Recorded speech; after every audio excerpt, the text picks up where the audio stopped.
All right, I'd like to call to order the Ratcliffe City Council work session for Tuesday, September 12th, 2023 at 5 p.m.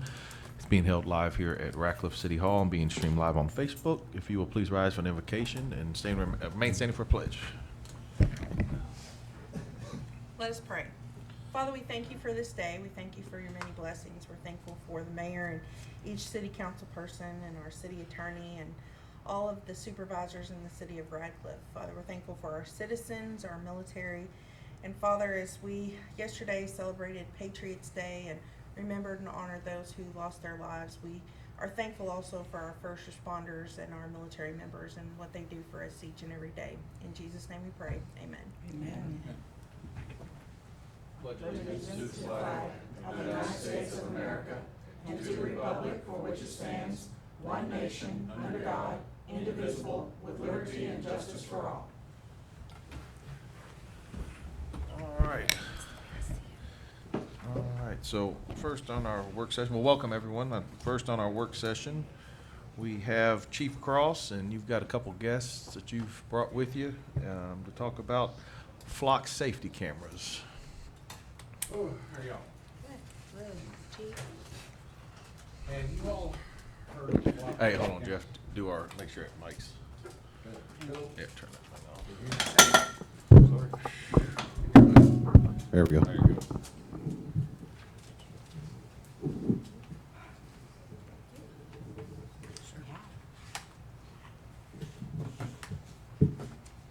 Y'all with me now? Yep. Got me? Okay, I don't know how many of you all are aware of flock safety cameras. Pull it over, turn it. Anybody? There you go. Anybody on this side? These cameras are, and I'll let Kenny go into more depth in here in just a minute, but they're used across our nation by law enforcement agencies to help identify vehicles and license plates. They're really a great tool when it comes to solving crimes. But I'll let Kenny go into this more in depth here in just a minute. But I've also got Shane Young here tonight from the Commonwealth Attorney's Office. He'll be able to speak to you a little bit about these too. This program started from a homeowners association, and now it's led into law enforcement field. It's a great tool. Recently, we've used Elizabethtown's cameras in reference to the Waffle House murders that we had. Kenny has used them in a couple of sexual assault cases that he's worked. Elizabethtown recently solved and located a suspect out of Bowling Green in a murder case. I was going to have Jeremy Thompson here tonight, the chief from E-Town, but he had a meeting in Frankfurt. He couldn't get back in time. But there's really a lot that we could sit here and talk about for a long time that these cameras benefit. But I'll turn it over to Kenny right now so he can go a little more in depth with you all on what research he's done. So we're not trying to reinvent the wheel. The city of Elizabethtown implemented their cameras in February. In that time, they have recovered multiple vehicles, arrested multiple people, 24 arrests, stolen license plate, 9 stolen cars. That's just in the first 6 months. Since August 1st, they recovered 3 stolen vehicles, 1 that was reported here in Radcliffe, and then 4 more arrests have been made, and 2 felony shoplifting arrests from Lowe's resulted in the suspect being identified and the items were returned literally within hours of the theft. In the city of Radcliffe, as of today, we have 65 stolen vehicle reports right now, sitting there waiting to go. Cars, we don't know where they are. We have 117 arrest warrants that our officers have initiated. That doesn't include the over 500 arrests of people that were in the city of Radcliffe, have Radcliffe addresses that we can associate their arrest warrants to their license plates and hopefully get them prosecuted and in jail for their offenses. These cameras, like Chief Cross said, these cameras were implemented in a homeowners association in Georgia. And one of the homeowners was a police officer there, and he saw the need for it as a law enforcement agency, so he asked if they could start a program for law enforcement, and that's how it's developed. So in the packet you got there, So what these cameras do is all they do is take pictures of your license plate. There's no facial recognition value to it. It doesn't record the speed of your vehicle. Only thing it does is record your license plate and tells us where your car was at a particular time. I don't know who was driving it.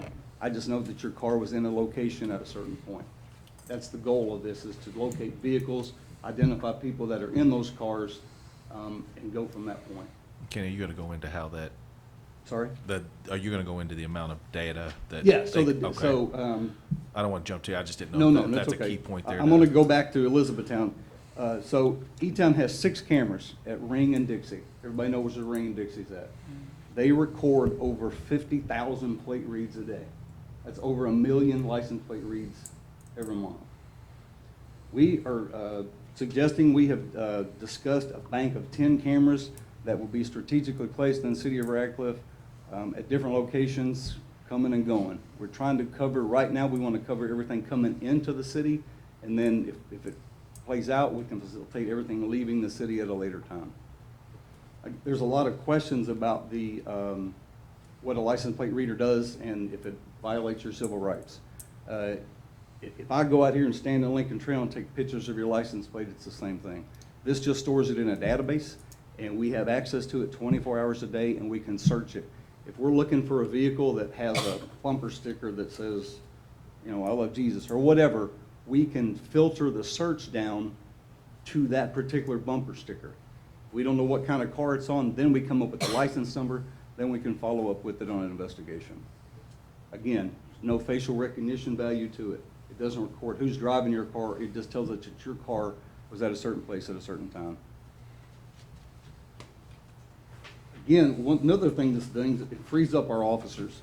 Our officers, every one of you all know that we're short-staffed right now, trying to get back up. But these things, it's set up to a program where if I take a report today and I know that I'm looking for a stolen vehicle, if I'm on duty, it will alert me via my phone or an email and tell me that that car, excuse me, is at 31 in Lincoln Trail, if we have a camera there. If I'm off duty, it will alert the dispatcher will alert one of the officers that's on duty to report there and try to locate that vehicle. It's gonna be up to that officer to get there, make sure that the information is valid, make sure that's the right car that we're looking for, and do the right thing. There's a lot of safeties built into it. We are going to, and the chief, the policy we're developing, each officer that has access to the system has to input a calls for service number that we can go back and do an audit trail on and know that it was a legitimate request. So the policies that we've implemented, it's kind of like E-Towns. We have some model policies that they gave us to go off of, and that's one of the safeties that's built into it. The system itself is hooked in with NCIC, which is the National Crime Information Center. So any vehicle that's reported stolen, any missing person, wanted person that's entered in that system, if that vehicle comes through Radcliffe, we will get notified, and it will be up to the officers to go and determine the information is correct or not. Again, it doesn't record any data as far as speed. There's no traffic enforcement to it. We don't know that your car is doing 80 miles an hour on 31W. We don't care. We just know that your car is on Dixie at that point in time. It does mitigate the risk to the city. The data is only recorded for 30 days, has a 30-day retention period, then it is erased. So if we don't develop some information and be able to go back and look for that vehicle in 30 days, we won't have access to it. Like Chief Cross said, right now, they have given us access, we have access to almost 1,600 cameras right now. I could go in the system right now and look at any camera from Texas to New York to Florida.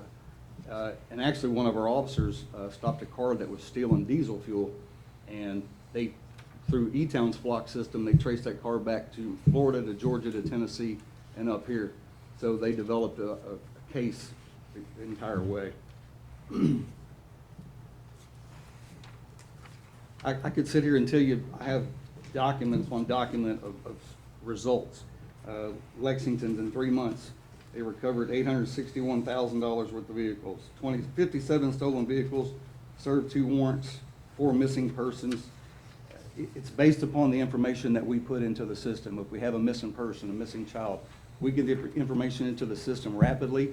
then everybody in the country is going to be looking for that car, and everybody that has access to the system will have access to the same information. I could sit here and tell you the case studies, but I'd like for Shane Young to come and discuss his end of it too. What I want to do here tonight is give you all a little bit of information about this and see if it's something that you would be interested, because this is not free. It comes at a cost. And one of the things I presented to the Small Businesses Alliance in Elizabethtown has some sponsorship from some of their businesses. So it's not something that has to be all to come from the city's funds. It could come from sponsorships through some of the businesses. And some of the businesses might want to purchase or pay for the camera per year just so they'll have it in and out of their parking lot. And they could do that. But right now, we would like to have 10 of them and place them strategically in the city where they would bring us the most benefit. And of course, if it grows, then you would have them in a lot of other places that would provide, even more security. So I just wanted to get the information to y'all so you can, digest this. And if you got any questions, let me know. And like I said, my door's always open. But I want Shane to come up too, if he can, and give you his take on this from a prosecutor's standpoint on what he sees with the value of them.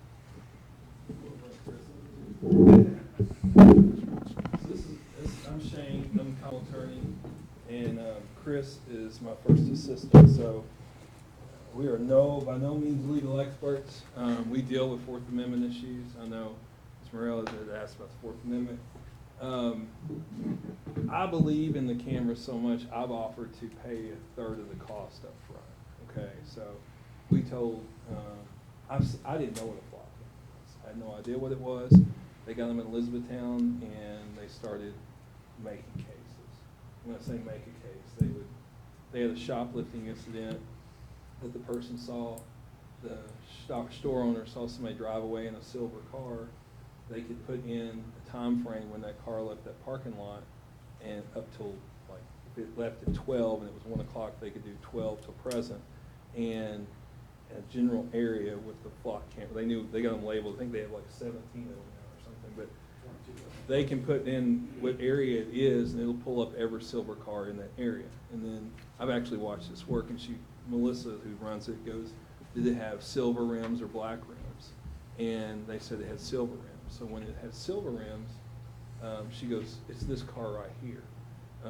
And it would pull up the license plate, and it would tell you who the car owner is. That's all it tells you. It doesn't tell you who's driving the car. You can't see in the car. I've got one out in front of it ain't really in front of my house. It's at the city limits, which I'm about 20 yards from the city limits. But, and all it does is read a plate. That's it. And when it reads a plate, it gets data from the Department of Transportation on the make, the color of the vehicle, the make, model, color of the vehicle. It can also tell you when the vehicle entered the town, if it's captured on a flock camera, when it come into town. We get a lot of traffic from Louisville, I'm just gonna be honest with you, especially shoplifting, okay? Because what happens is eventually they shoplift so much in Louisville that they'll get noticed when they walk in the store, so then they migrate down here and they'll start shoplifting. And it's a huge task on the store owners. I mean, they're having people take their stuff, and then some of it's not reusable, even if we do recover it. So, and they're just at a loss. It probably isn't a big deal for Walmart, but it is probably if somebody owns a local business. The other thing is say you had a kidnapped child, or a child taken off the street. Playing, somebody pulls up, puts the child in the car. We know the child's in a blue car. We can pull up those flock cameras and find every blue car that's been in the area and see if the person could identify that car. Chris, you've seen them work. Well, and I think another thing, and we've kind of talked about this, but the fact that ultimately, this isn't a secret that they're going to exist. And it's kind of like, you might have you've got a security system and you've got a sign in front of your house or businesses that have security cameras. Once this becomes a little bit well known, not only to members of the community, but criminals, it's gonna act as a crime deterrent. I mean, it's gonna prevent some crime. And for those who come in from out and don't know what it is, it's gonna be more, recovery and stuff that we're able to do. But people have already started talking in Elizabethtown, in my experience, about, hey, there's cameras everywhere, and, I think, and these are people who've been charged with some crimes. So we're not looking for more, criminals. Business. We're not We're looking good. for more We're good business. business-wise. We're busy. We're plenty Um, busy. But our job is to seek justice and ultimately provide security for members of Hardin County. And if we can have any kind of deterrent, these cameras, once they become known in the community they exist, do act as a deterrent to whether it's a drive-by shooting or a shoplifting. Also, if your car's stolen, we can enter your license plate in the car. Any one of the cameras in the state will pick it up, and we'll know where that car is. And the person who entered it stolen will be alerted to where the car is, and we can recover the car a lot quicker, because it'll give you a pretty defined area where that car is, and we can locate it. I don't know how many stolen cars, we're getting a ton of stolen car cases now from Elizabethtown Police Department, with people just rolling through with stolen cars. And I think, people, get freaked out a little bit when somebody with the government, they call us all the time in court, the government, which is a bad thing. My belief is the government's number one function of government, is no matter if it's on local level or state level or national level, it's public safety. Without public safety, you cannot have anything else. People need to feel secure. This does not, there's some differences. Now, so if I put a tracker on somebody's car, I have to go get a search warrant, all right? If I put a hidden camera on someone's home to watch their home, okay, the court said you have to get a search warrant. This is not a hidden camera. I'm not accessing their property to put it on there. I'm not accessing their vehicle to put, like, they have a slap-on tracker to physically intrude upon their vehicle. These are cameras. They're not hidden. They're on a black pole. They got a solar panel hanging off of them, and it looks like a peel, almost like a big peel. Everybody can see them. If people wanted to avoid them, they could. There's only going to be 10 of them. But the case law that's come out so far about these is it's not a violation of expectation of privacy. What the Fourth Amendment says that in order to have a claim, a valid claim under the Fourth Amendment, you have to have an expectation of privacy. Okay? There's a great case, one of the original cases that came out was somebody in a telephone booth, back when we had telephone booths. And I guess your cell phones too. You can't complain if you're talking loud on your cell phone or FaceTiming somebody, walking around Kroger's about somebody hearing your phone conversations. The case, the Cats is the case that came out. It was the phone booth. Somebody was in there yelling at somebody, and they were talking about the crime, and the police overheard it. And they tried to say that they were eavesdropping or listening. They go, no, you can't be yelling on the phone. And so there's the circuits right now. The Sixth Circuit has talked about cameras, and their holdings have been that it's constitutional. Okay, flock cameras are somewhat of a new thing. All right, police agencies have accessed cameras forever, whether it be WDRB's camera, whether it be the cameras on top of the bridge, the banks. But we found, if y'all remember, there was a murder here last year named Ucagwe. It was a fellow from Chicago, and he got murdered here, and we were trying to figure out when he got into town. So we were able to because I knew he had to come over the river because he's coming from Chicago. It's somewhere here. But we contacted Louisville and were able to give him his license plate, and they were able to tell us the exact time that he come across. Actually gave us a photograph of his car driving across the river. So it's nothing that the police couldn't access by just simply following the vehicle. It just reads a plate. You can't see anybody in the vehicle. And the only thing you get is you don't get who's driving the vehicle, you get who the registered owner is. And I cannot tell you, we've had a case recently here where we knew the make and model of the car, okay, and what time it happened. Very precise time it happened. And because the police response time was quick. And we had those cameras, we could have put the make and model in that car and just pull up and see what cars with that make and model and that color were in that area and who the owners were. Because a lot of times in cases, you show up, you got somebody that's deceased, and you're starting from nothing. Well, we already knew the make and model of the car. The people at the scene had just told us what it was, what color it was. Within minutes, we could have developed at least a starting point, okay, of who had that car, or who owned that car. We could go talk to that owner. I'm not saying the owner did it, or it could have been a stolen car. And at least we would have known where to go to first. Because you spend an inordinate amount of time just trying to figure out where to start. And it gives you a starting spot. Now, I'm not going to come in front of you and advocate on violating anybody's rights, okay? I don't believe in it. I'm not, you know, we don't, I thought it was a good idea when a long time ago, you didn't have to have a warrant to put a tracker in the car. I didn't think that was right, to be honest with you. I think if somebody accesses your car, puts them on it, you should have a right. We can do it without trackers, but you have to get a warrant. If you have a new motor vehicle, especially if it's a Ford motor vehicle, it sends your location to a data bank every 10 seconds. And we have to get a warrant to get that. But this isn't doing that. This isn't tracking somebody. It's not tracking anybody at all. It's just pulling up pictures of what vehicles were in the area at what time. But I'll be more than happy to, or Chris would be, if y'all have any questions at all about these. I just think it's gonna,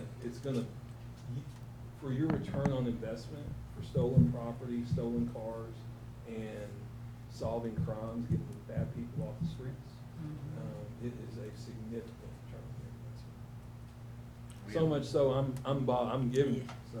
We have a Yes. transient road runs through between Dixie and And part of my, Joe Braith's. we get E-Town and Radcliffe covered. It's a significant portion. And I'm gonna try to get the sheriffs to the county to put them on the south end of the county too. And we could have just the whole county. At least if something happened, if some kid's kidnapped or somebody commits a murder, we can figure out, you know, where, at least where they were headed and what they were doing.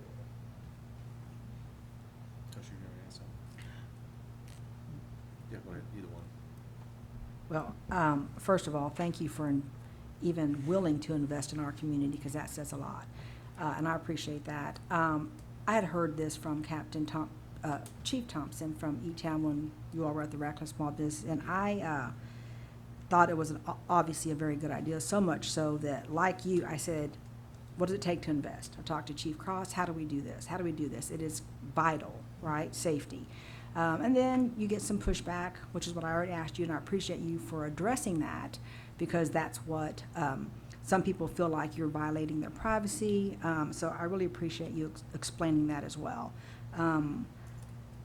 I think, did I hear you say there's 6 cameras in E-Town? No, there's like, I thought it was 20. 17, but they may have 20. I think they initially Okay. started, there's 6 at Ring Road and Just at Dixie. Ring Road, okay. Yes, ma'am.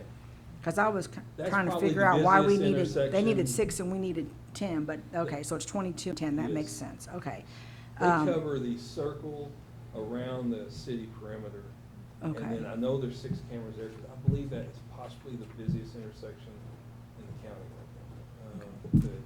And the only thing I was gonna ask, really, the mayor, is if it's possible, because since there are questions and this is new, and people are just hearing about it, if this information that you gave to us, which has got a lot of good information in it, can we post that on our website for the public to get some, or some of it, so that some of the questions that, as far as the information, is that something that maybe the public would want to know? I would recommend the public that's watching this and Connor's story and Facebook that they You think they would get the research, that they information? research what a flock camera Flocks, is. okay.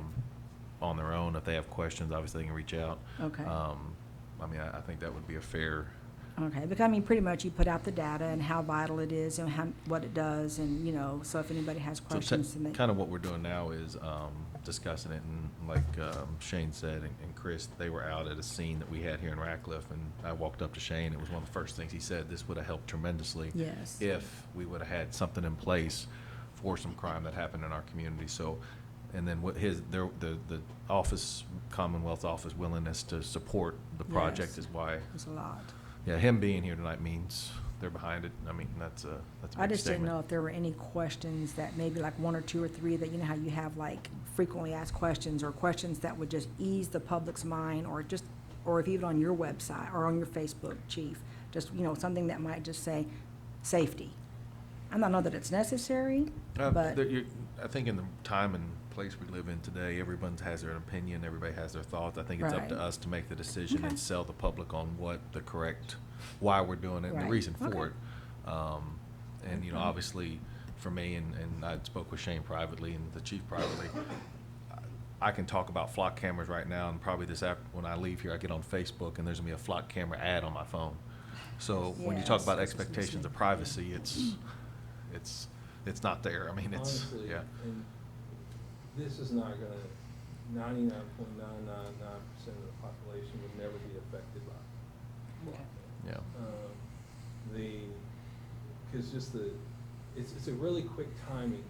So, you know, if you have a crime that occurred, you're not gonna be looking at a 4-hour window. You're gonna be looking at a window when that crime could have occurred and what vehicles were in.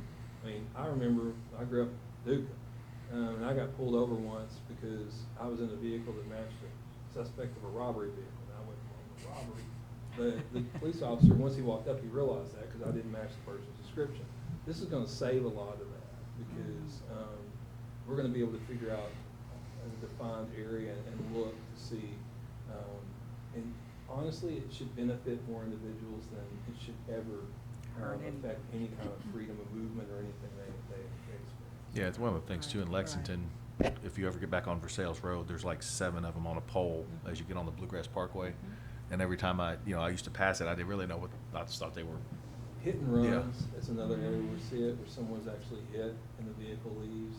Then if somebody sees it, we can put it in and identify.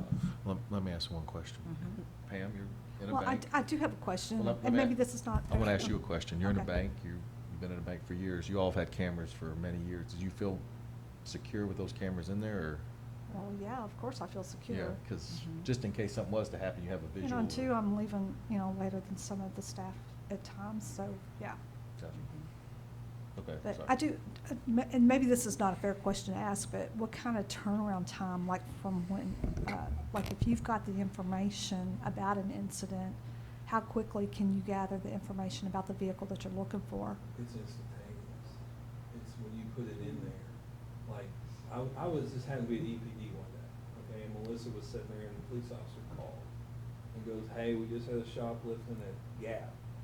And they were in a silver Nissan Altima. And so she pulled up whatever cameras were there on Dixie and put in silver Nissan Altima and then pulled up like 4 of them. And she goes, did it have black rims or silver rims? Because there was like 3 of them with black rims, 1 of them with silver rims, and they go silver rims. She goes, this is gonna be your vehicle right now. And it was 2 individuals from Louisville, and she said they just arrived in town about an hour ago. And they gave, he told who owned the vehicle. So, and then it can also help you because at that point I can put in the license plate number in that, once I've identified the vehicle, and it'll start popping off on flock cameras which direction this vehicle's Right. headed, and you can send units to that area to locate that vehicle. So if you had a missing person, we're much quicker to find that individual. We've had numerous cases over the last several years where someone has Alzheimer's, has left the home, and they're in a certain vehicle, and they're gone. These would help tremendously in locating. If you had someone who was, did you say kidnapped? Missing person. Missing I person. mean, it could be a It's child, it some- could be 'cause an all adult. we it have could be to a- have is a vehicle, you can start with as little as a vehicle color, okay? And you know a time frame, okay?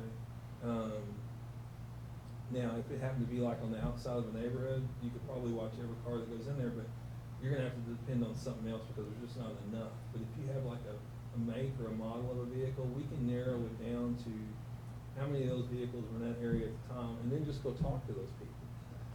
It doesn't really lead to you necessarily stopping a vehicle, but it gives you a place to start to go talk to somebody.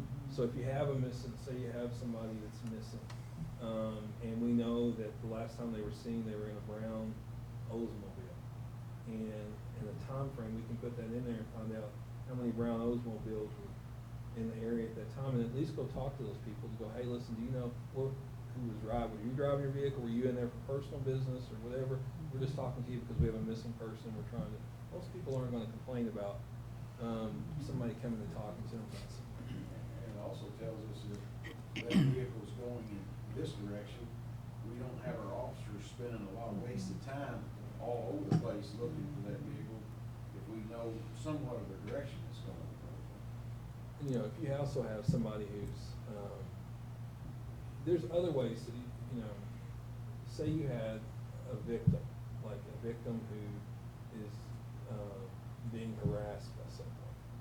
There's a criminal case, like he's done, and we know this individual drives a certain vehicle. We can put that in there, and then when they are heading in that direction, we can either notify the victim or get in the area to see if that individual's gonna go to that person's house. So from a safety standpoint, Huge. It is huge. I mean, it could be life or death for an individual, depending It on the gets law circumstance. enforcement headed in the right direction a lot quicker. Which, you know, you can have response times to, most law enforcement's reactionary. You're just reacting to a crime. And once you get there, you spend a little bit of time figuring out what happened. But like we showed up there when JJ was out there, they were in a silver car. It looked like it was either, you know, an Impala or Malibu. And we could gather that information right then and sent units to go talk to people who own those vehicles to find out who had that vehicle. And enter the plate in to see which direction, what other cameras are picking them up, where they headed. Are they headed back to E-Town? And if they're headed back to E-Town cameras can start picking them up. Or are they headed, you know, north of Louisville? Sounds like once the system is up and running, it doesn't require a lot of manpower, that you can just access the system and it'll tell you exactly I'm what not you as need. familiar with ins and outs of it. I watched it work one day and I was really impressed with it. Mhm. And they actually stopped that person within minutes and had the retail merchandise and they were able to take it back to.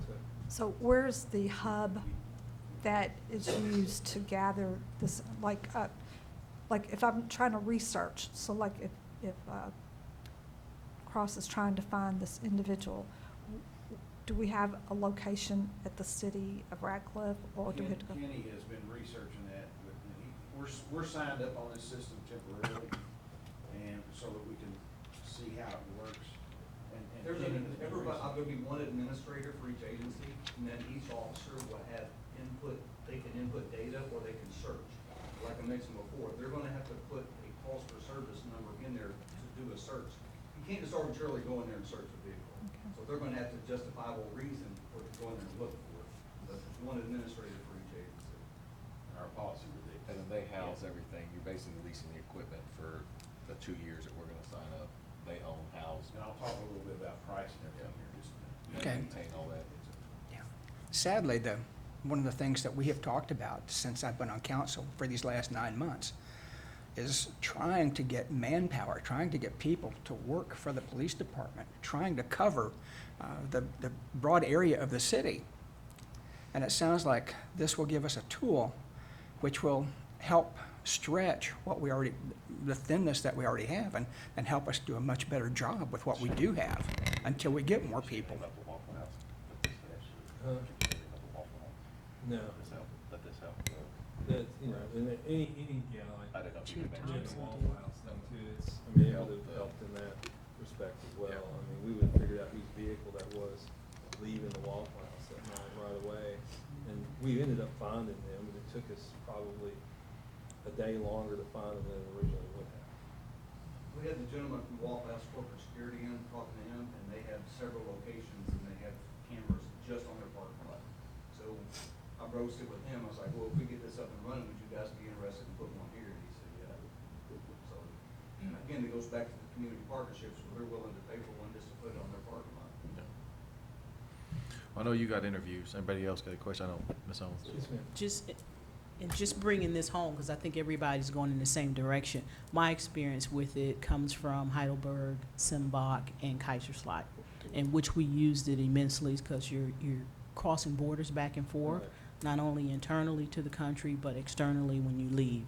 And so with us, military in partnerships with several different governmental agencies and police departments, Nicola's Eye, of course, we got to track people constantly when you're talking about BOLOs, silver alerts, amber alerts. So there's your proactivity going on Yes. before you have to go in different directions. I like, and I don't know about this one, that it can triangulate. The ones that we use could, so you're not wasting your time putting 10 people over here and you really need to be going northwest. The other one we had could listen in on voices. But as you said, it had to be in a public place to listen in on those voices if they were talking about something specific. And then the basic one was used for movement traffic, to where if we wanted to catch someone speeding, we could. And they'll also interface with license plate readers from Yes. KSB. So if Yes. you have a trooper that has license plate readers on his car, if it hits that license plate, it'll send an alarm to their car to go. Last thing, does it get as deep, and I know we get into HIPAA with that, but if we have someone that's out that has a medical alert, We would just need to know what vehicle, it only does vehicles, that's it. Yeah. It just does vehicles, no. right, I know this one Yeah. does, but But, if does it that have the person- capability to hands up if we ever had to go in a different direction? I don't know the answer to that. If they met the criteria to be entered as an endangered person, then yes, they would, Good. we'd be able to locate and do that. Thank you. And we're gonna talk about price. We are, yeah. Thank you, sir. Thank you. Thank you, Thank Chris. you all very much, I appreciate it. Thanks, sir.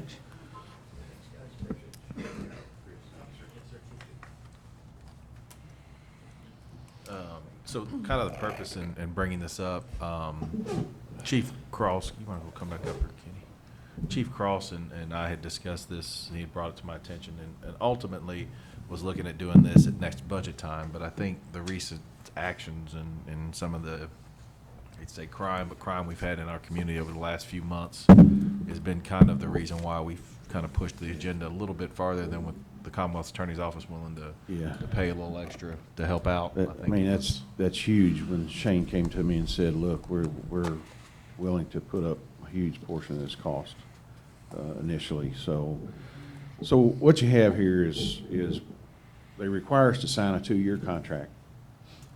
That 2 years, each camera is $3,000 a year, so that's $60,000 for 2 years. You also have a $9,000 installation fee that they charge. And that's not for the same for each camera. It depends on what poles are available by the state, made by the state, or whether they have to put up their own pole, Flock does, or what have you. It depends, but they give us a total for $9,000 for 10 cameras is what it would cost the first year, $39,000. Shane has offered up $15,000 towards the cost. Now, I guess you could say it, you could call it lease, you could call it renting, or whatever you want to say. They give you these cameras, they come install them, they maintain them, everything that has to be done. If one goes down, they put another one up. We don't have to do anything as far as any of that stuff goes. All we got to do is pay the bill, supposedly, as far as the camera itself. And, you know, Elizabethtown, they've partnered with some of their businesses out there that help them. I think You know, you they have mentioned 22 Lowe's. of them. Lowe's was one of them. I You think, mentioned several. yeah, Lowe's is one of their big partners, and so that's kind of my hopes in presenting it to the Small Business Alliance. Now, I know that small businesses don't have the deep pockets that large businesses do, and if someone wanted to participate in this partnership, they don't have to give, you know, $3,000 or $6,000 or $12,000, you know, whatever they might want to help with is great. How do we give that money to you? If someone wanted to buy, because, you know, if we wanted to buy one. If you wanted to sponsor a camera, If we wanted to sponsor one. yes, that sponsor, the camera sponsor should Go to the city. pay the bill, so to speak, to City Hall, the city of Ratcliffe. Yeah. Chance would have to create a line item that's, says flock cameras. And I'll let Chance talk about that portion of it. So can I just, if it's the 39,000, that covers the install, that's for 2 years, 39? No. The 9,000 is for the install. Of the 10 You pay that cameras. up front for the first year, so it's 39,000 for the first year. Right. 30,000 for the second year. 30,000 the So it's second year. 69 total for 2 years. Okay, Once they're installed, you don't have to, in Pay 2 the more years, install. if we sign another contract for those 10 cameras, you don't have to pay any more installation fees for them. It's already done. but then we're just paying 30,000 on the That's third right. year, Yep. and the fourth year? Yes. Unless we ever have to replace one. Or, no, you don't even have to pay for that if you have to replace one. They cover that Oh, cost. they cover the cost if there's a Yes. replacement, or They like cover everything. lightning If he gets hit by a strikes car or something, he'll come out and something? replace it. And then I call it a maintenance contract, so to speak, Okay. is what I would call it. So, They okay. come and install them, and then you pay them $3,000 for each camera per year for them to maintain them, period. We may, Okay. obviously, we're gonna have more discussion, but, 10 may not, we may wanna come back and ask for 12, we don't know till we Right. narrow it down to where the higher traffic counts are, where the, obviously entering the city, leaving, north and southbound, got east and west. It would be nice if we could track the results from that so that after that 2 years is up, Yeah, we we would would- know better whether we want to add more that's right, cameras. that's right. Or if we, where we, Yeah. was it cost effective to do that? How Right. did that, so maybe as we Yeah. go, we just track that. That's exactly right. I would do an audit trail on a monthly basis. I'm gonna follow E-Town Fleet because they have a really good system. So they do an audit every month, and it tells them exactly how many stolen vehicles they've gone on, how many people they've arrested off those vehicles, what the disposition was and everything. Okay. And if we could get a report back, that would help us to Sure. make that decision next, even next year, if we wanted to add more, so like if you chose to do 10 now, this time next year, if you're saying we really made some Right, huge right. strides. And like I said, this is something I wanted to present, or we did, and give you all some information on it. And like you said, it's something Kenny and I talked about. If we can afford to try this for 2 years, we can see for the future on what we might need to do, what direction we need to go in this, with this.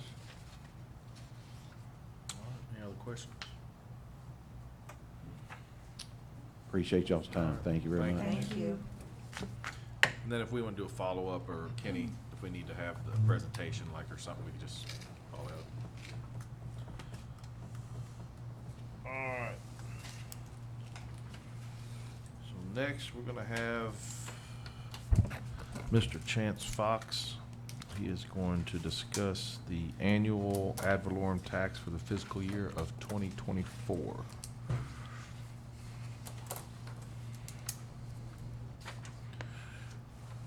Should have that paper if you want to get that out. Should be right underneath your cover sheet.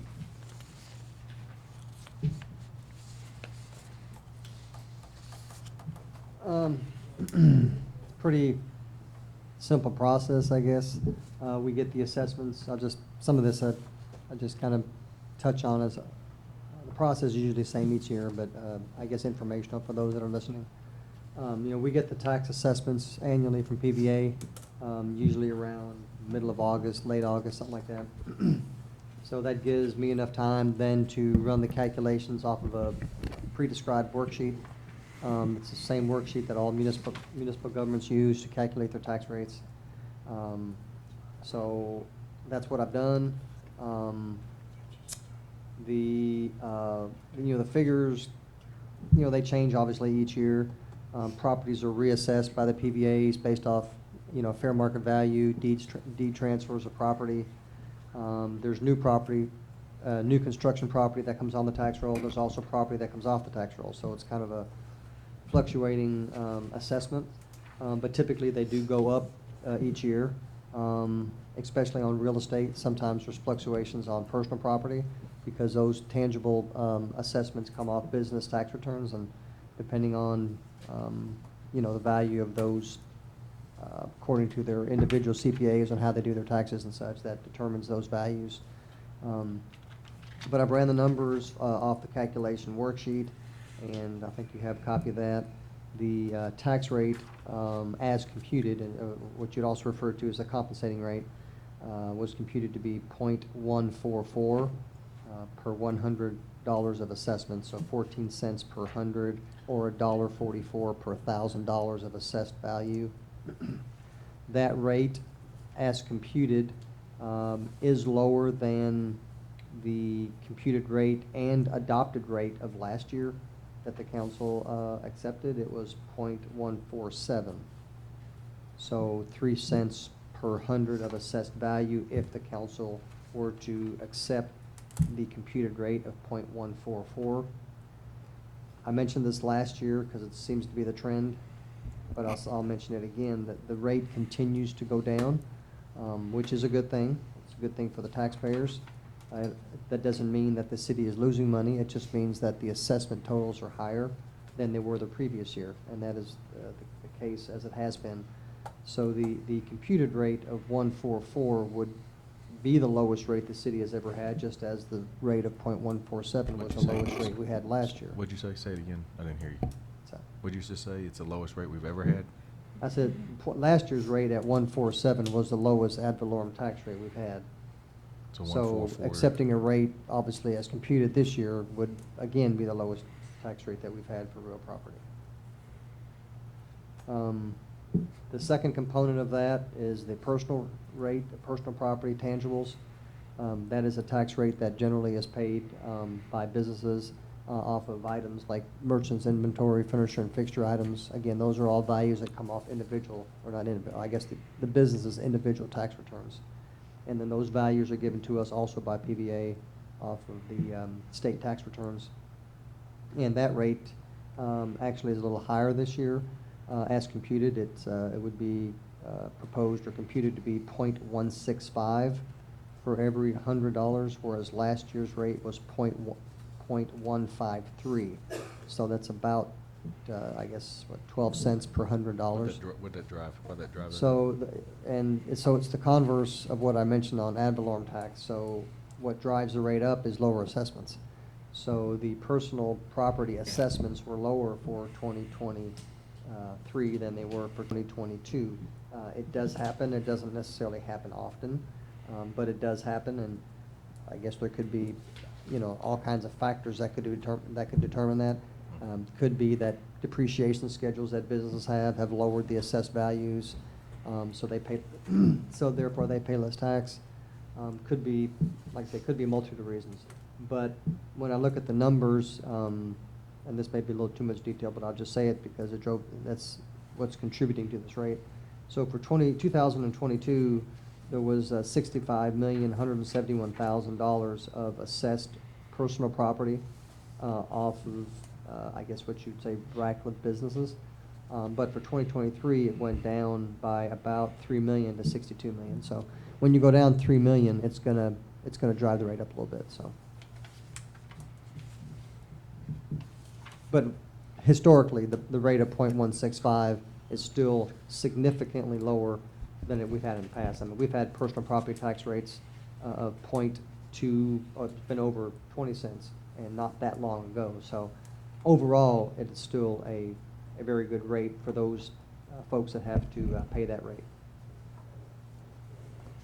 The only thing I'll add on top of that is that, and I didn't bring the actual amount with me, but it's more informational, I guess, not only for you all, but the public. But every 2 years, the state amends its homestead exemption rate, and that is a rate that's provided to those folks over the age of 65. They have to apply for it through the PVA. PVA sends us notification. We have to put that on the tax bill. Those taxpayers who are eligible pay less tax. This year, 2023, last rate was changed in 2021. So on this year's tax bill, there is an increase on the homestead. And again, I should have brought it, but I didn't. But it's up $4,000 or $5,000 in assessed value from what it was 2 years ago. It's actually pretty significant. It's based off, I think they said it was based off the cost of living. So for us, we actually have an additional $11 million of property that will be exempted over last year. So it's actually pretty significant. Usually it may go up a couple million a year, but to go up 11 million from last year is quite a bit. And of course that means we don't get that money either because it's exempted, off the tax roll. So Timeline would be that, we normally mail bills out at the end of September, give or take. And, of course, this is first opportunity with the work session. So I would ask the city that, we obviously have a meeting next Tuesday, I guess, but then we would need I would request a called meeting sometime very shortly thereafter, because we obviously can't wait to another meeting in October.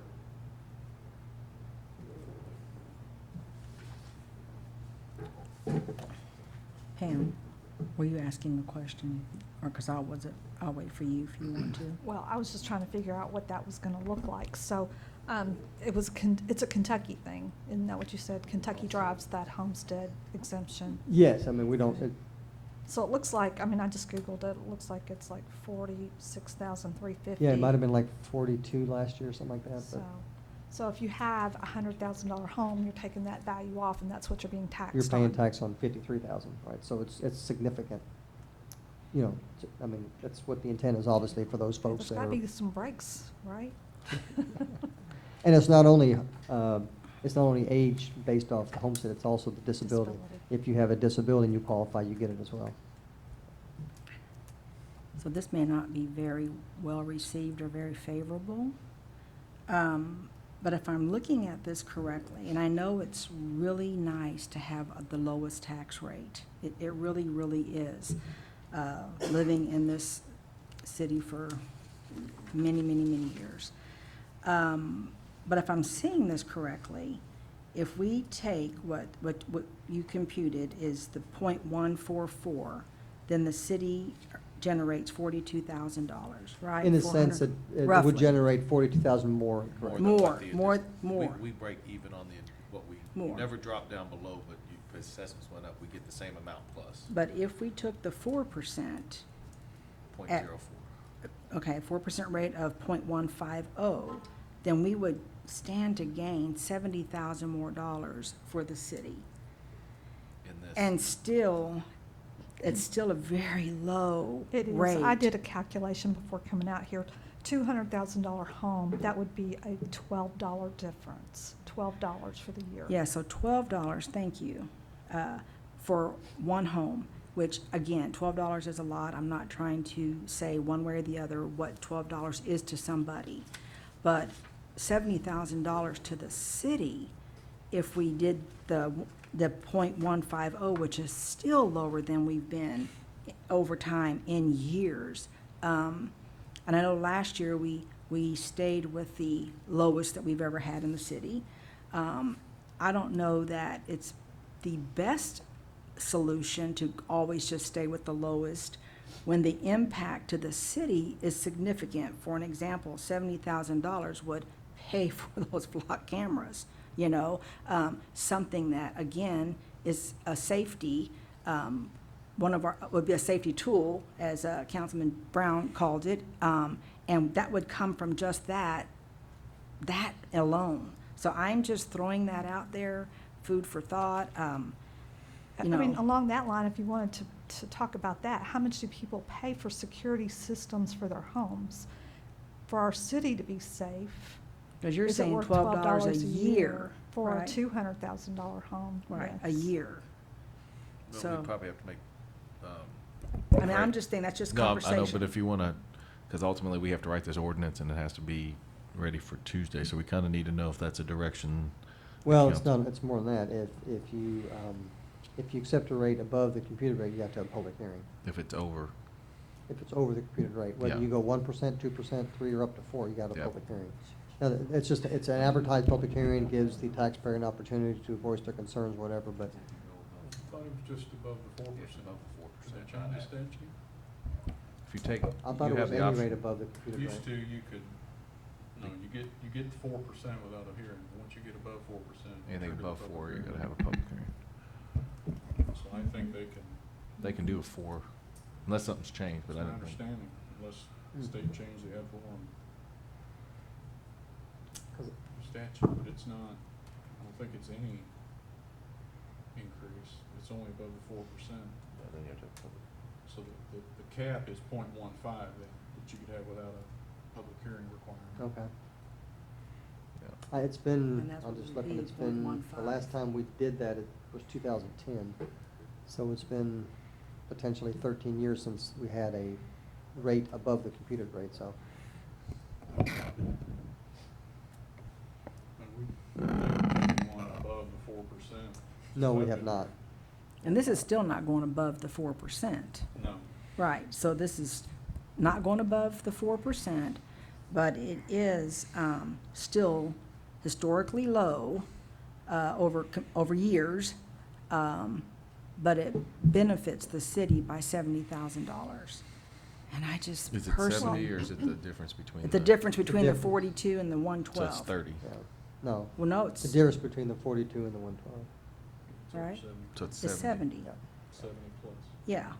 So I mean, I personally. would like to say this, I would say, Oh, never not mind. I'm sorry, I benefiting the got you. city, I think it benefits our citizens. Yes, Now, it will be considered a tax increase, just so Yes. everybody knows that. yes, It will yes. be a tax, because you're taking something above the computed rate, Mhm. just so everybody's understands that, that's how it'll read. Mhm. Okay. You know, we're always worried about safety, you know, in our community. I mean, I think that's a hot topic, is safety. What is that worth to us?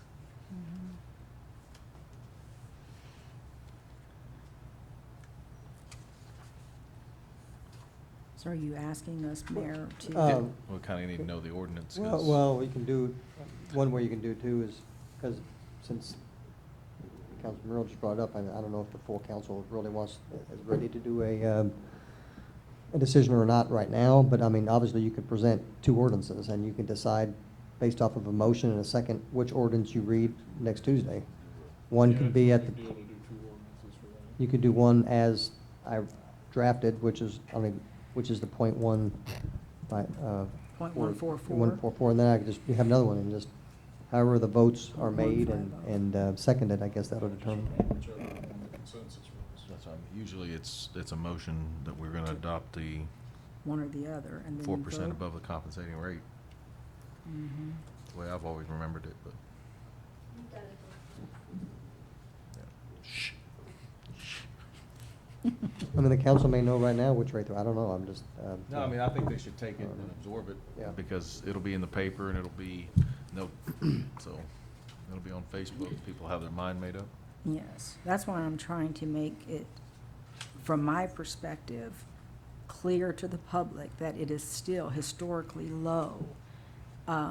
When I saw this in our packet, and I know last year we let this go by, if you will, okay, at the lowest in history. And like you were saying, and I'm just trying to be clear, that as growth happens, I guess what we stand to gain from the city grows, which lowers that, right? So we have growth. I'm still trying to keep everything positive. We have growth. We're at historical lows. We're just not at an all-time city low, but we are historically low over time for the city, but it stands to benefit the citizens, as Mr. Roach said, not just the city, the citizens, the businesses, everybody, and it doesn't. What's it on a? do it on- $70,000 is what's it on a huge. business? If you have Yeah, $8 on the million tangible rate, property tax rate. I mean, well, you use the example that Ms. she Roach just did it used, on or- 100,000. so it's I did it on 200. So I also did it on 300. So if we take it up another notch. Do it um, on businesses, don't do it on. Oh, okay. Don't do it on a house. Okay. Businesses pay a lot more than what the house Okay, payments are. So if all you right, do a- so how much are we West- talking about? If West Bank was just using that as an example, if that Okay. building's worth $3 million,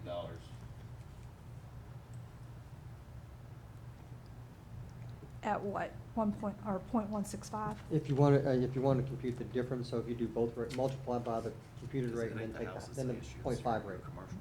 .144, 3 million times .144, and then 3 million times .150. I'm just Sorry. looking at the Yeah, that'll get the difference on $70,000. what, remember your businesses wants to pay not. I guess I could do it as well. Point, Not the houses. Well, yeah, they do, but it's a lot less. So where's my use it. percent?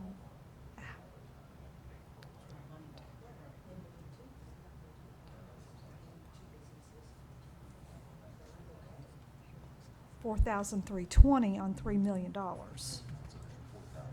A year? And then on, no, on can't. what are we saying, 150? Yes. It can't be 4,000 a year for one business. I don't know, that's why I'm letting him do the math. 4,500, so it's Minus 43.7. $180 a year for Oh, a $3 $180 million a year. property, Additional, additional. so that gives you an idea. Yeah, okay, so $180 for a business a year. Potentially, yes, That's depending on what the value is Roughly, worth, yeah, depending on the value. We just took a number. Yeah, most businesses are not, so I'm just repeating it because based on a $3 million business value, Property. the property value, it would be $180,000 a year. 180. Or $180 a year. I wish You it got was me all I confused. wish it was 180. $180 a year, a Right. year. Now, again, that's a lot in these times, I get it. But I feel like this is just a rare opportunity that, for us to be able to stay at a low rate, but still, What was the last rate at 140, I put my paper up. because I know if you had it over the years. 147 was last year. 147. Right. 1.47. 0.147 was last year. So we're asking to go from 0.147 to 0.150 to gain 70,000 additional dollars approximately for the citizens, for the city. However, we could go to 0.144. So it's a $90 increase for that same property to go from. A $9 increase, annual increase. And again, I don't minimize anybody's $9. I'm just saying overall, it's 70,000. I just wanted to bring that up. That's all I want to do. So we'll just write two ordinances.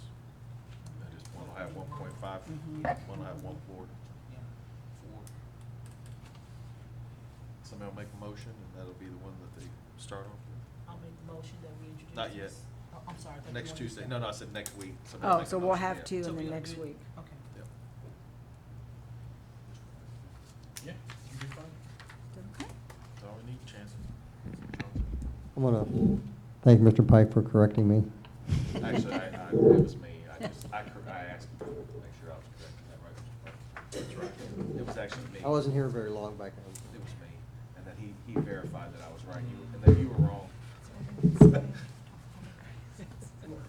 I'm gonna go fact check. Pretty that. rare, Chance. I'm gonna go Pretty fact, rare. I'm gonna go fact check that. He is, it's gonna tear him up if he's wrong. He is, look at him. All right, Murray, you wanna come up?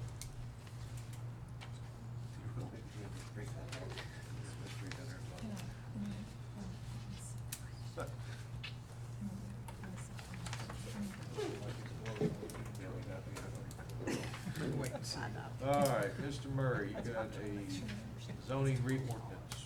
Yes, so we had another zone change that was brought before the planning commission for public hearing.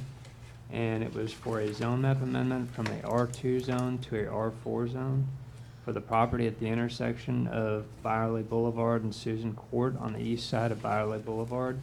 It's Hilltop Terrace, Section 12, Lot 268.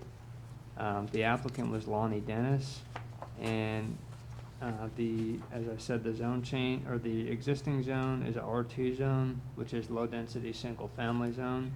The proposed zoning classification is a R4 zone, which is high-density single-family and duplex. The existing land use is vacant for the property. Total acreage proposed for rezoning is 0.28 acres. Surrounding zoning is R4, R2, and RH. And the planning commission did recommend approval of the zone map amendment from R2 to R4.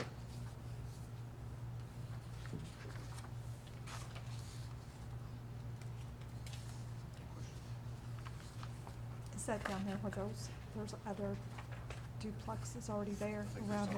it's already zoned. I think everything around it is already zoned that way. I think, so he's requesting R4, and the property to the north and to the west is zoned R4.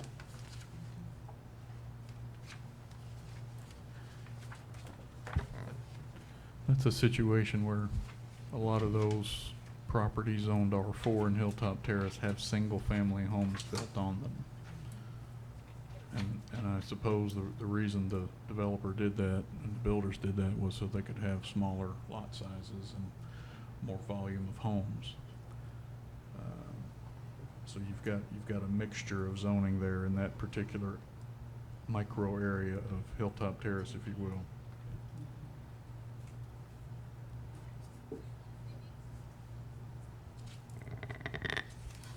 Any other questions?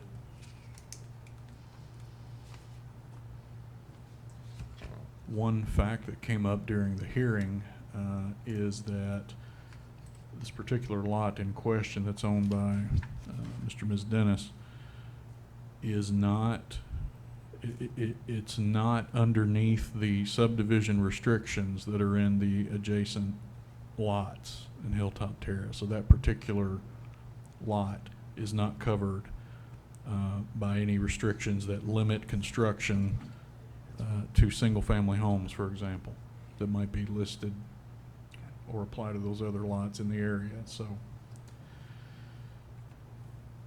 it's a tough ask of the Planning Commission to tell a property owner that you should be restricted like your neighbors are when your property really isn't restricted, if you catch my meaning. Yes. So. Anybody else? All right, Mark, thank you. All right, thank you. Did you do the golf course? And then, next is Ms. Merle. I think you wanted to sponsor the golf cart ordinance, is that right? Yes. Yes, sir. So everybody should have that ordinance.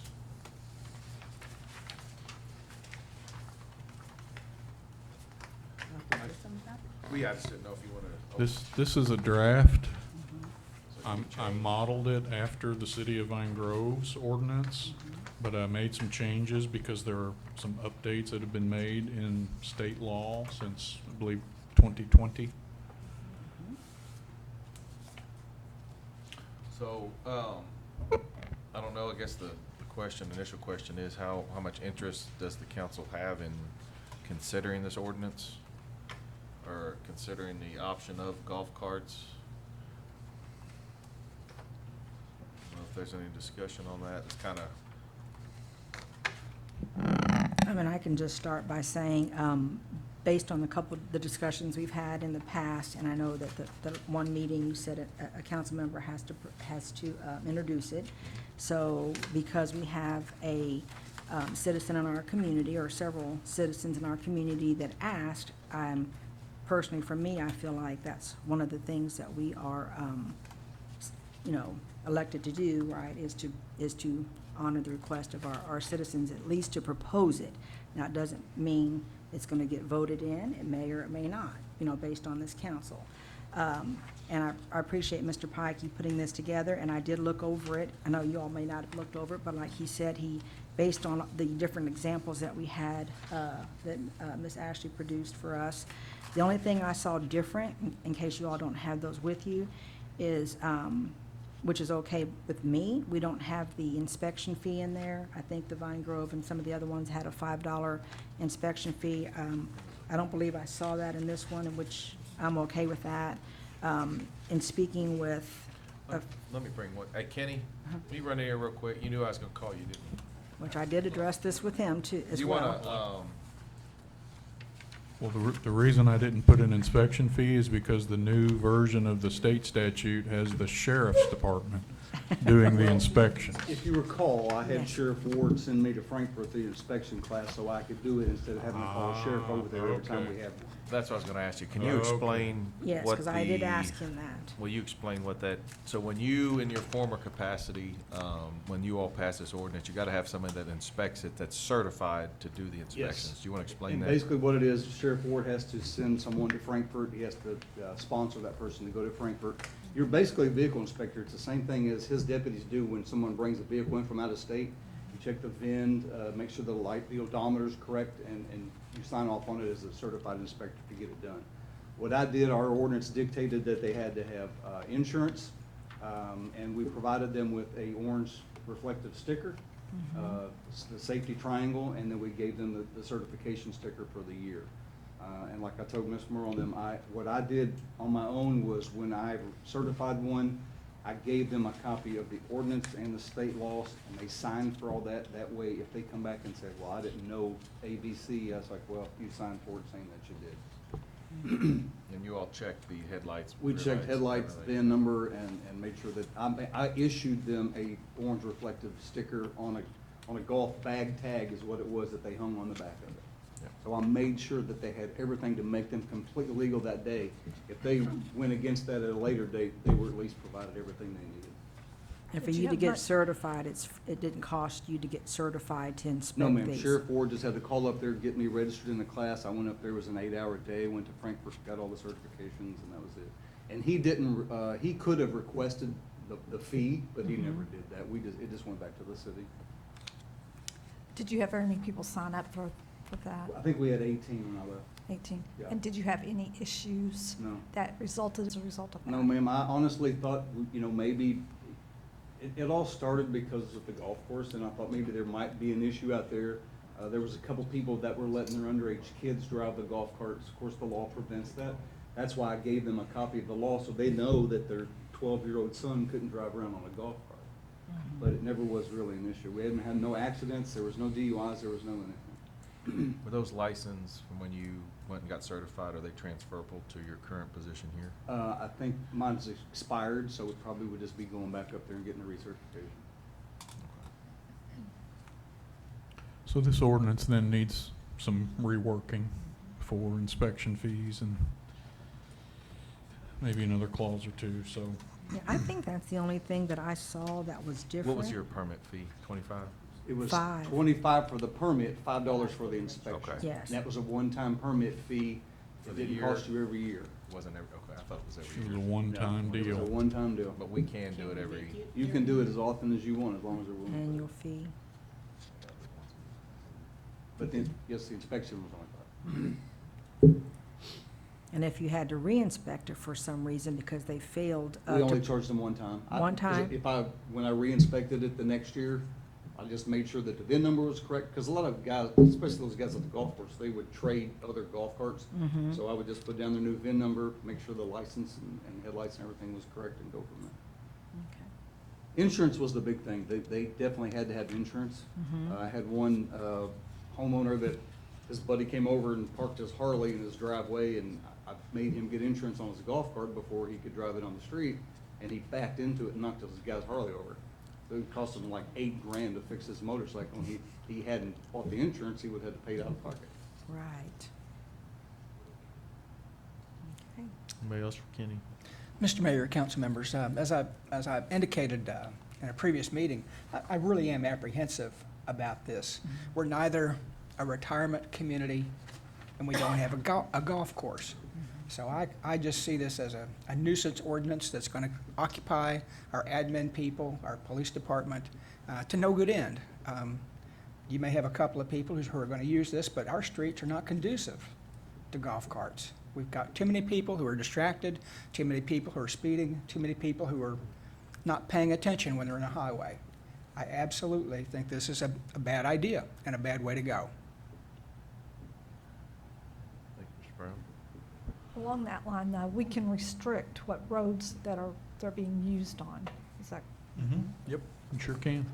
We can name a list of streets. because we do have problems with speeding within certain areas that we've had people come here and talk about.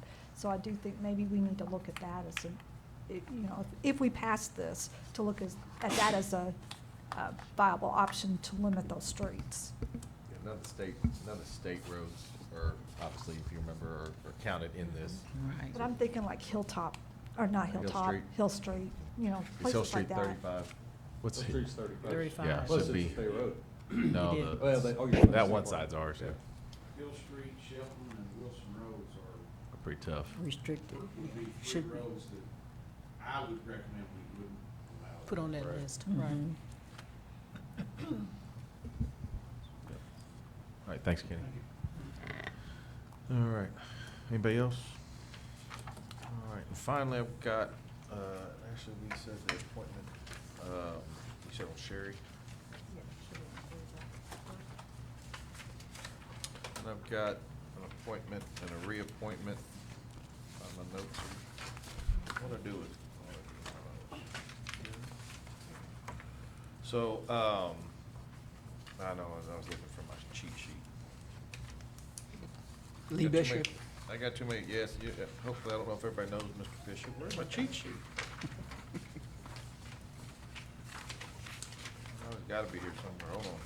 There it is, all right. I wanted to appoint Mr. Bishop. I don't know if you guys know Mr. Bishop, but I was hoping to find the one of him in his Batman suit, where he likes to ride his slingshot up and down Lincoln Trail. But we desperately need, as Mr. Pike will tell you, good people on our planning commission. We went a little bit too long trying to find someone that's willing to volunteer to be a part of that.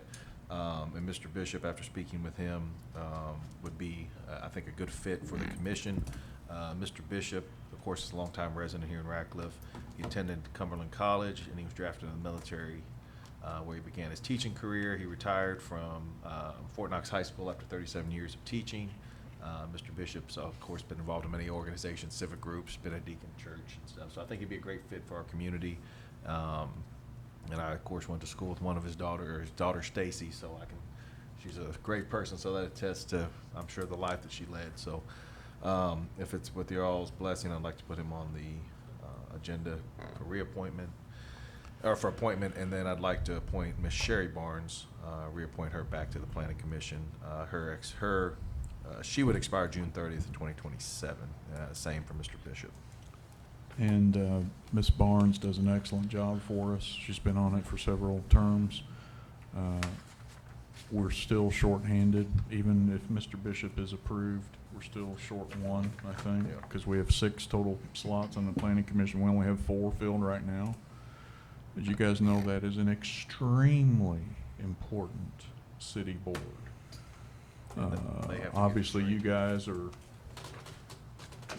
top of the list in terms of councils and boards and commissions, but the Planning Commission is right underneath you. Very important, especially in this day and age of development, and the Planning Commission is not gonna slow down. It's gonna get busier, and that's a good thing, right? Progress, but, The other thing the Planning Commission does, that Mr. Pike will tell you, and Ashley can tell you, there's a lot of training and hours that go involved in that, and so having people on a volunteer basis that's willing to take those hours on and do that is obviously what we ask. And so it's a tough ask, and our current members do a very good job, and they're dedicated. They go to their training. They take all the matters seriously, and it's important, and it's a tough job. I know Mr. Thompson's not here today, but he's been on the Planning Commission, and it's very important. So I applaud good people stepping forward. All right, so with that, I think that's all I had on the agenda for me. Mr. Brown, sir, you got anything? Nothing to add. Good? Nothing? My goodness, should I just stop on this side or keep going? I don't know. Miss Merle? I'm not gonna steal your thunder. I'm sure y'all are gonna talk about this past weekend, all the great events, so. No, you can't. I'll let you. I missed most Well, go ahead. Okay. Go ahead, Toshi. Well, really, we had a wonderful weekend in Ratcliffe. A lot of events, the Love Out Loud, I mean, just huge, the Bourbon and Blades. I'm gonna let them talk about it, but I will say. The city parade. The city parade, what it took to put all of that on, I just applaud the city, the mayor, Miss Ashley. I mean, I don't even know how she does it, but I mean, just, we are a very proud community to be able to have what has happened in one weekend here. We had And a thanks to you great guys. team. Ashley, of course, Yes. led most of it. Usually in years past, I'm always right there, but I let her take the reins and run this year. Tim, his staff Yes. back there, our Public police, Works. fire, public works. I mean, really, it literally takes all of our staff, and then you have everybody. Even Barbara was volunteering out there. Yes. We had there's council members that volunteered and helped. We had people out there from Boundary Oak, of course, Red Hill Cutlery, the Bashams, everybody, but Brent Gooden, his whole staff. So there's a whole magnitude of people that not one person can do it. It's a magnitude of people, and so it's a blessing to have a group of people that's willing to make it happen. so. Yes, and, you know, you're fantastic. I mean, just a great weekend for Even, Radcliffe. even and the for our News Enterprise, community. Connor writing us a nice little blurb in the paper. So Yes, see, it Connor, takes a thank whole you. team to get everybody together, right? And Tuesday, the Radcliffe Small Business Alliance will be having as our guest speaker, welcoming and hearing from the new Fort Knox Garrison Commander, Colonel Ricky. He will be at the Colvin Community Center Tuesday at noon, if you would like to come and help welcome him to the community. All right, Ms. Holmes, all right. Okay, one quick thing, I need to try to figure out how we're going, what we want to do. So Red Mar Plaza has been pretty much, everything that we needed to take out for demo is pretty much gotten done. We did run into some hiccups during the heat because it was so hot that one week. There were some time delays, but the guys actually that were doing the demo were there, and they worked through the weekend. Some of them worked at night, and I think we just about got everything out that we could. But that we needed to, let me put it that way. And so kind of what I wanted your all's opinion on, just to give me, kind of in my head when we got to this point, Thursday, potentially Friday would be a day that we would ask everyone to come out. Obviously, we're on Tuesday. I did speak with Toshi about what days or what they had going on Friday. We have a, see, I'm not doing good with my notes, actually. You want to give me. Yeah, the food hunger. Yes, there it is. We have the Food Hunger Action Day Mobile Pantry is going to be here Friday at 10 a.m. They're going to be back, they're going to be here at Radcliffe City Hall. We're going to have a proclamation, and then we're going to help distribute. They're going to be distributing food back at Colvin, I believe, or they're going to do it at a City Hall. They're actually going to be pulling cars down Freedom's Way and up through, this is their first time doing the Hunger Action Day in Radcliffe. And in that, they said last year, I guess there was over 400 to 500 people that came through. So it's gonna, the line will be going down Freedom's Way, curving up, and then they'll probably be receiving their stuff in City Hall City parking lot. Hall and exiting out City Hall. So we have that on Friday, and then at noon, where there's a ribbon cutting at noon. What, you know, I was thinking those days, is that, do we still try to do something on Friday afternoon after the fact, or do we push it maybe to Monday?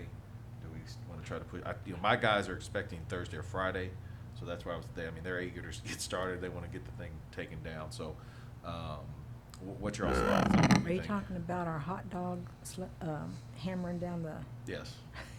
are the hot dogs Photo. gonna be there? I don't know if we're gonna have, it may be a photo opportunity and some hard hats and some, but, I mean, I just need some thought, because I didn't want to rush it, but we got to get started on it, and so I'm trying to, I think 1 o'clock Friday, we would be finished with everything pretty much. but I didn't know if that would take everybody away from their jobs and, Oh, you know, where are you gonna be at? that's right. Oh, yeah. Unless we do it Thursday. You get back Sunday. Do we want to do a Monday? Or Thursday or Monday. Jerry, what's your schedule? Good. Either day? Yeah. Pam? I'm good either day. For me, I'd probably rather do Monday if it's not too much to push back, but I'll try to. Jake may want to get down there and start doing some preliminary cleaning. I could let him do that.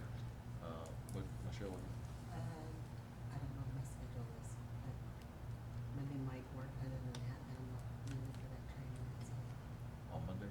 no. Oh. Will you be back on Monday? I'll be back Sunday evening, Sunday evening, so so Monday. Monday. before. All right, let me get with the guys. I want to announce it. I told Connor we'd let the News Enterprise know so we could do an announcement. Obviously, we're putting it on our Facebook page. And it's really just going to be inviting people to come down. What I'd love to see is some of the folks that actually rented some of those spots over the years be there and could, you know. But there's a lot. It's funny because it sat there for so long, and now it's almost like J-Boys.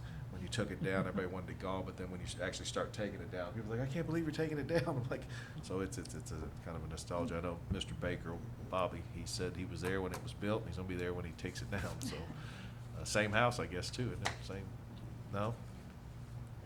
No, it was the same area though, right? Bottom house? But, okay, so we will 100% know by tomorrow morning what we're gonna do. I will shoot for Monday. I'll try to get Jake, because Jake is eager to get, he's ready to start slinging some walls down. So let me get with him and then see if we can do Monday. Maybe do Monday like at 11:30, something like that. And then we get the business associations, people out there. Okay, all right. We ain't got anything Monday, do we? So, sir. Anything else you can say? What do you got? No, go ahead, go ahead. One more thing, we got one more thing, and then we have, This Saturday is the Hardin County branch of the NAACP 32nd Annual Freedom Fund Banquet. this is this It Saturday. is this Saturday at 6:30, and it will be at the B.T. Bishop Christian Life Center. I have that. So, people to come out for that. We have a few council people who are going to be attending. Okay. All right. Yes. Oh, and I was reminded at the beginning that Calvin is selling our I Heart Ratcliffe T-shirts. Timmy, how many you got any sizes left? You got everything, and they're $20, how much are they? 20 even for the shirts, and proceeds help. Is it the one Barbara has on? Can you display it for the camera? Model for us. Model? Stand up and turn that. Come up here, Barbara. There you go. This is actually the first shirt that was purchased. I was given mine, Well, Barbara. we got them last year. Yeah. We got them last You know, year. while we're It's tearing a fancy building fun. down, I just want to make a comment about the Yes. things that are going on good. I mean, the corner down here looks really good. I mean, T-Mobile's got their signage up, Petco's, are they open yet? Did they? No. This Saturday This is their grand opening. The grand opening. Yeah. Huh? Soft opening opening tomorrow for Petco, and then the grand opening this Saturday. It looked like they had Petco. supplies and stuff already in place, ready to go. Yeah, they're supposed, they're scheduled, yeah, soft opening's tomorrow, and then the grand opening's Saturday morning. What time's the soft opening? Just I think they're just early? opening It's nice. just regular They're not hours? really announcing that they're opening, just to kind of get everybody. And Well, I then know, but I Saturdays- just- that's why I didn't say that. Sorry, Petco.